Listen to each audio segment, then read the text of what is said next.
ભાવનગરમાં મિલકત ટ્રાન્સફર મામલે ભ્રષ્ટાચારના આક્ષેપોથી રાજકારણ ગરમાયું। 14 લાખ રૂપિયાની લાંચ મામલે વિડીયો અને ઓડિયો સામે આવ્યા। મંત્રી કૌશિક વેકરિયાએ પણ આ મુદ્દે આપ્યું નિવેદન।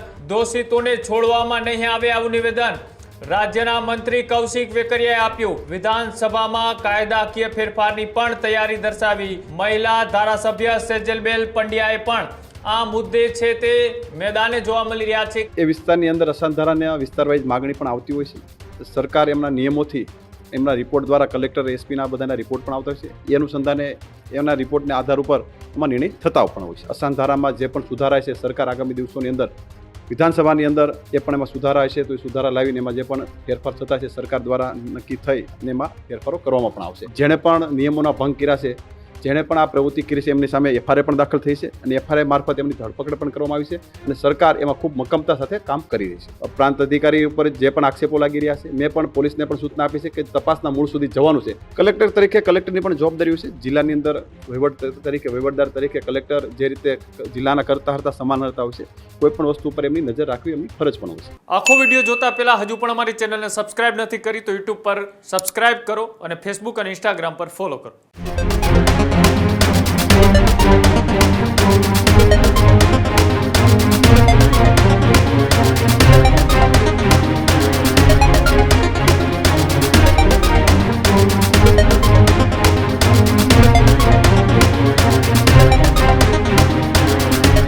ભાવનગરમાં મિલકત ટ્રાન્સફર મામલે ભ્રષ્ટાચારના આક્ષેપોથી રાજકારણ ગરમાયું। એસડીએમ પ્રતિભા દહિયા અને ડ્રાઈવર સામે લાંચ માગ્યાના આક્ષેપ। 14 લાખ રૂપિયાની લાંચ મામલે વિડીયો અને ઓડિયો સામે આવ્યા। ડ્રાઈવરની ધરપકડ બાદ વધુ તપાસ છે તે હાથ ધરવામાં આવી। મંત્રી કૌશિક વેકરિયાએ પણ આ મુદ્દે આપ્યું નિવેદન। દોષિતોને છોડવામાં નહીં આવે આવું નિવેદન રાજ્યના મંત્રી કૌશિક વેકરિયાએ આપ્યું। અસાન ધારા મામલે સરકાર લાવશે સંબંધિત સુધારા। વિધાનસભામાં કાયદાકીય ફેરફારની પણ તૈયારી દર્શાવી। ભાવનગરમાં અસાન ધારા લાગુ થયા બાદ મંજૂરી પ્રક્રિયા છે તેમાં વિવાદ સર્જાયો। મહિલા ધારાસભ્ય સેજલબેન પંડ્યાએ પણ આ મુદ્દે છે તે મેદાને જોવા મળી રહ્યા છે કે જે રીતના આજથી થોડા દિવસ પહેલા એ ભાવનગરની અંદર એસડીએમ પ્રતિભા દહિયા અને તેમના ડ્રાઈવર ઉપર જે અસાન ધારાની મિલકત ટ્રાન્સફરને લઈ લાંચ માગ્યાના જે આક્ષેપો લાગ્યા હતા તેમાં તેમના ડ્રાઈવરની ધરપકડ છે તે કરવામાં આવી છે। તેમની પૂછપરછ છે તે અત્યારે કરવામાં આવી રહી છે અને તેની જ વચ્ચે હવે કાયદા મંત્રી કૌશિક વેકરિયાએ આ મામલે નિવેદન આપ્યું છે કે કોઈ પણને છોડવામાં નહીં આવે। જે રીતના એ અત્યારે અસાન ધારાના કાયદાની અંદર કોઈ પણ ફેરફારની જરૂર પડશે તો તે પણ વિધાનસભાની અંદર આ મુદ્દે ફેરફારની તૈયારીઓ છે તેમના દ્વારા દર્શાવવામાં આવી છે અને સાથે જ મહિલા ધારાસભ્ય સેજલબેન પંડ્યા કે જેઓએ પણ આ મુદ્દાને લઈ નિવેદન છે તે આપ્યું હતું અને તેઓ પણ ક્યાંક ને ક્યાંક અત્યારે આ તમામ જે અસાન ધારા મિલકતો ટ્રાન્સફરને લઈ વિવાદ ચાલી રહ્યો છે તે મુદ્દે તેઓ પણ ક્યાંક ને ક્યાંક એક્શન મોડની અંદર જોવા મળી રહ્યા છે। આ જ મુદ્દે કાયદા મંત્રી કૌશિક વેકરિયાએ શું કહ્યું આવો તે પણ જોઈએ। ખાસ કરીને આજે ભાવનગર જિલ્લાની જિલ્લા આયોજનની બેઠકનું આયોજન કરવામાં આવ્યું। જે પણ વિકાસના કાર્યો છે એ વિકાસના કાર્યો છેવાડાના ગામડા સુધી પહોંચી શકે એ પ્રકારે સરકારની યોજના દ્વારા આજે ભાવનગર જિલ્લાનું આયોજનની બેઠક બોલાવવામાં આવી હતી। આ બેઠક અનુસંધાને જિલ્લા આયોજન બેઠક કરી 1700 લાખ કરતાં પણ વધારાના રકમના આયોજનની આજે મંજૂરી આપી છે અને આખા જિલ્લાની અંદર છેવાડાના ગામ સુધી આયોજન મારફત લોકોને સારી સુવિધા મળી શકે એ પ્રકારની વ્યવસ્થા પણ કરવામાં આવી છે। એટલે ખાસ કરીને રાજ્ય સરકારને પણ મારા અભિનંદન આપવા પડે કે દરેક તાલુકાની અંદર નગરપાલિકા કોઈ તાલુકા હોય બધી જ જગ્યાએ સારી રીતે કામ થઈ શકે એ પ્રકારનું આયોજન કરવામાં આવ્યું છે। કૌશિકભાઈ, ખાસ કરીને ગુજરાતની અંદર અત્યારે અશાંત ધારો લાગુ કરવા માટે ખૂબ જ માંગ ઉઠી રહી છે, કારણ હોય છે જે પણ વિસ્તાર હોય છે એ વિસ્તારની અંદર અશાંત ધારાના વિસ્તારવાઇઝ માગણી પણ આવતી હોય છે। સરકાર એમના નિયમોથી એમના રિપોર્ટ દ્વારા કલેક્ટર એસપીના બધાના રિપોર્ટ પણ આવતા હોય છે। એ અનુસંધાને એમના રિપોર્ટને આધાર ઉપર એમાં નિર્ણય થતા પણ હોય છે।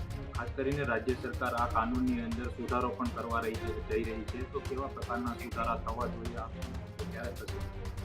તમે પણ સમજી શકો છો કે જે રીતના અશાંત ધારાની માગણી પણ આવતી હોય છે સરકાર ખૂબ સારી રીતે કટિબદ્ધ કામગીરી કરી રહી છે। રાજ્યના મુદ્દો અને મુખ્યમંત્રી આદરણીય ભૂપેન્દ્રભાઈ પટેલ છે, નાયબ મુખ્યમંત્રી આદરણીય હર્ષભાઈ સંઘવી સાહેબની સરકારની અંદર ખૂબ સારી રીતે અશાંત ધારામાં જે પણ સુધારા છે સરકાર આગામી દિવસોની અંદર વિધાનસભાની અંદર એ પણ એમાં સુધારા હશે તો એ સુધારા લાવીને એમાં જે પણ ફેરફાર થતા છે સરકાર દ્વારા નક્કી થઈ અને એમાં ફેરફારો કરવામાં પણ આવશે. કૌશિકભાઈ, આપ કાયદા મંત્રી છો. ભાવનગરમાં અશાંત ધારાના કાયદાના સરેઆમ ધજાગરા ઉડ્યા છે, શું કહેશો?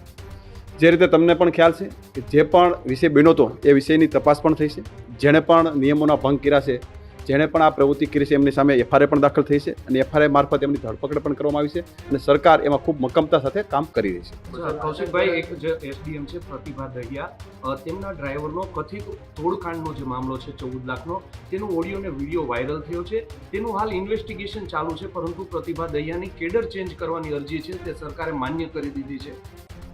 તો કેડર ચેન્જ કરવાની વસ્તુ છે એ સરકાર દ્વારા નિર્ણય થતા હોય છે અને જે તપાસમાં જે ફરિયાદ પણ જેમની સામે આવી રહી છે એમની પોલીસ તપાસ ખૂબ કડકાઈ રીતે કરી પણ રહી છે. કૌશિકભાઈ, કોઈ પણ વિષય છે, કોઈ પણની સામે ફરિયાદ થાય અને કડકાઈ સાથે સરકાર કામ કરવા માટે ખૂબ કડક રીતે પગલાં પણ લેતી હોય છે અને પોલીસને પણ સૂચના આપવામાં આવી છે કે કડકાઈ સાથે જે પણ આરોપી હોય એમની સામે પગલાં પણ લેવામાં આવશે. ખુદ એસડીએમ ઉપર જ ગંભીર આક્ષેપ થઈ રહ્યા છે, કારણ કે 14 લાખનો જે વ્યક્તિ ડ્રાઈવર છે એની ઉપર ગુનો દાખલ થયો છે. જો પોતે એવું કહી રહ્યા છે કે 3 જ દિવસમાં તમને ઓર્ડર લાવી દઉં 14 લાખ રૂપિયાની ડીલ કરવા બાબતે, એસડીએમ જો પોતે આ પ્રમાણે ઓર્ડર આપતા હોય તો આ પણ ગંભીર બાબત છે. જે રીતની વાત થઈ રહી છે એ પ્રકારે મેં તમને અગાઉ પણ કીધું કે પોલીસ આમાં તપાસ કરી રહી છે અને તપાસના મૂળ સુધી જવા માટે સરકાર દ્વારા પણ સૂચના આપવામાં આવી છે. મેં પણ પ્રભારી મંત્રી તરીકે પ્રાંત અધિકારી ઉપર જે પણ આક્ષેપો લાગી રહ્યા છે મેં પણ પોલીસને પણ સૂચના આપી છે કે તપાસના મૂળ સુધી જવાનું છે.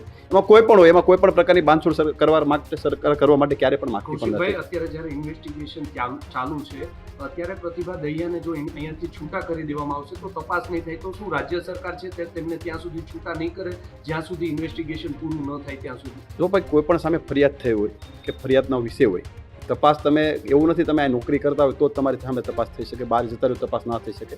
તપાસ તો ગમે ત્યાં થઈ શકે છે, એવો કોઈ વિષય પણ નથી અને તપાસ કરવા માટે પોલીસ પણ એમાં સારી રીતે કામગીરી કરી આગળ વધી પણ છે. કૌશિકભાઈ, અત્યારે જે ઇન્વેસ્ટિગેશન ચાલુ છે પ્રતિભા દહિયાની સામે જે આક્ષેપ લાગ્યા છે તો શું તમામ સરકાર જ હવે સ્વીકારે છે કે અશાંત ધારામાં ગોલમાલ થઈ છે? એક ફરિયાદ પણ ક્રેશન સર્કલે ગઈકાલે નોંધાઈ છે, તો હવે તે જે તમામ ફાઇલોમાં જેમાં જે મંજૂરી આપવામાં આવી છે તેની ફાઇલનું રિવ્યૂ થશે અને સરકાર તે તમામ ફાઇલના રિપોર્ટ જાહેર કરશે?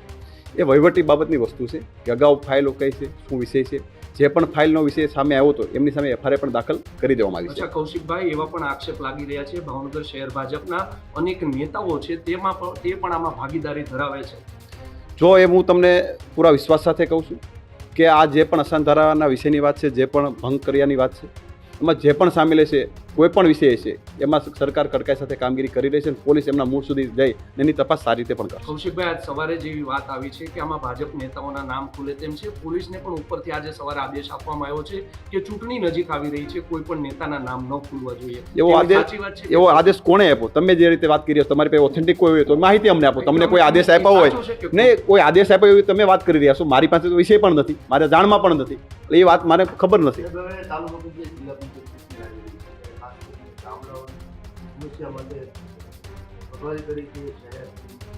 આજે જિલ્લા યોજની બેઠક બાદ તમે જે રીતે આરએનબી પંચાયતના આરએનબી સ્ટેટની જે વાત કરી એ પ્રકારે જે પણ રસ્તાઓ છે એમને તાત્કાલિક ધોરણે મરામત પણ કરવામાં આવશે. અમુક રસ્તાઓના ટેન્ડર પણ થઈ ગયા છે, ટેન્ડર ખુલી પણ ગયા છે. આગામી દિવસોમાં એમના વર્ક ઓર્ડર પણ આપવામાં આવશે અને જે પણ રસ્તામાં માટે ગ્રાન્ટ બાકી છે મેં પ્રભારી મંત્રી તરીકે ધારાસભ્યોને પણ કીધું છે કે વિશે તમારા વિસ્તારની અંદર એવો કંઈ પ્રશ્ન લાગતો હોય તો મારા સુધી લેતા આવજો. આપણે એકવાર સાથે મળીને સીએમ સાહેબને મળી આગામી દિવસોની અંદર રસ્તા માટે કોઈને પ્રશ્ન ના રહે એના માટે સરકાર ખૂબ સારી રીતે ચિંતિત પણ છે.